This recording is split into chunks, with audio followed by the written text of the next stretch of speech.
তারেক রহমানের শপথ অনুষ্ঠানে আমন্ত্রণ পেয়েছেন যে ১৩ দেশের রাষ্ট্রপ্রধান। ত্রয়োদশ জাতীয় সংসদ নির্বাচনে নিরঙ্কুশ সংখ্যাগরিষ্ঠতা পেয়ে সরকার গঠন করতে যাচ্ছে বাংলাদেশ জাতীয়তাবাদী দল বিএনপি। আগামী মঙ্গলবার ১৭ ফেব্রুয়ারি নতুন সরকারের শপথ নেওয়ার কথা রয়েছে। এই শপথ অনুষ্ঠানে ১৩ রাষ্ট্রপ্রধানকে আমন্ত্রণ জানিয়েছে অন্তর্বর্তী সরকার। তাদের মধ্যে ভারতের প্রধানমন্ত্রী নরেন্দ্র মোদী ও পাকিস্তানের প্রধানমন্ত্রী শাহবাজ শরীফও আছেন। এছাড়া চীন, সৌদি আরব, তুরস্ক, সংযুক্ত আরব আমিরাত, কাতার, মালয়েশিয়া, ব্রুনাই, শ্রীলঙ্কা, নেপাল, মালদ্বীপ এবং ভুটানের সরকার প্রধানকেও আমন্ত্রণ জানানো হয়েছে। এনডিটিভি জানিয়েছে, আমন্ত্রণ পেলেও মোদি ঢাকায় আসবেন না, কারণ তার আগেই ফ্রান্সের প্রেসিডেন্ট ইমানুয়েল ম্যাক্রোর সঙ্গে বৈঠকের শিডিউল ঠিক করা ছিল। তার বদলে পররাষ্ট্রমন্ত্রী এস জয়শঙ্কর অথবা ভাইস প্রেসিডেন্ট সিপি রাধাকৃষ্ণ শপথ অনুষ্ঠানে যোগ দিতে পারেন। এনডিটিভি বলেছে, বাংলাদেশের নতুন সরকারের এ শপথ অনুষ্ঠান ভূ রাজনীতির দিক দিয়ে গুরুত্বপূর্ণ হবে, কারণ বাংলাদেশের নতুন নেতা তারেক রহমান আঞ্চলিক ভারত, পাকিস্তান ও চীনসহ সব মিত্রের সঙ্গে সমান সম্পর্ক বজায় রাখার ইঙ্গিত দিয়েছেন।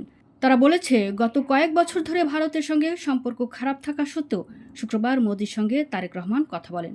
ওই সময় মোদি তারেককে শুভেচ্ছা জানান ও বাংলাদেশের সঙ্গে সম্পর্ক ভালো করার ইঙ্গিত দেন। উল্লেখ্য, বাংলাদেশে ত্রয়োদশ সংসদ নির্বাচনে নিরঙ্কুশ সংখ্যাগরিষ্ঠতা পেয়েছে বিএনপি। বিভিন্ন দেশ দলটিকে এবং তাদের চেয়ারম্যান তারেক রহমানকে অভিনন্দন জানিয়ে বার্তা পাঠাচ্ছে।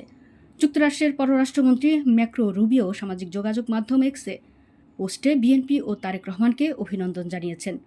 অভিনন্দন বার্তায় নতুন সরকারের সঙ্গে কাজ করার আগ্রহ জানিয়ে ম্যাক্রো রুবিও লিখেছেন, সমৃদ্ধি ও আঞ্চলিক নিরাপত্তা জোরদারে কাজ করতে চায় যুক্তরাষ্ট্র। এক্স পোস্টে ম্যাক্রো রুবিও লিখেছেন, বাংলাদেশ জাতীয়তাবাদী দল, দলটির নেতা তারেক রহমান এবং বাংলাদেশের জনগণকে অভিনন্দন। যুক্তরাষ্ট্র নতুন নির্বাচিত সরকারের সঙ্গে কাজ করতে আগ্রহী।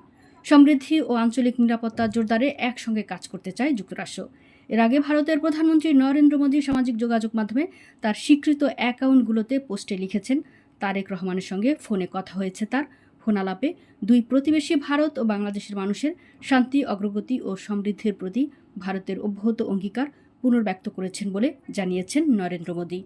ওদিকে চীনের পররাষ্ট্র মন্ত্রণালয়ের মুখপাত্র বিএনপিকে অভিনন্দন জানিয়ে বলেছেন, দীর্ঘদিনের বন্ধুত্ব এগিয়ে নিতে বাংলাদেশের সঙ্গে কাজ করতে আগ্রহী চীন।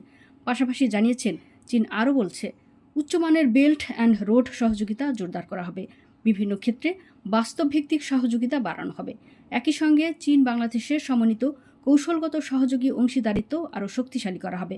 বাংলাদেশের ত্রয়োদশ জাতীয় সংসদ নির্বাচনে একক সংখ্যাগরিষ্ঠতা পেয়ে জয়লাভ করায় বিএনপির চেয়ারম্যান তারেক রহমানকে অভিনন্দন জানিয়েছে ঢাকার ব্রিটিশ হাই কমিশনার।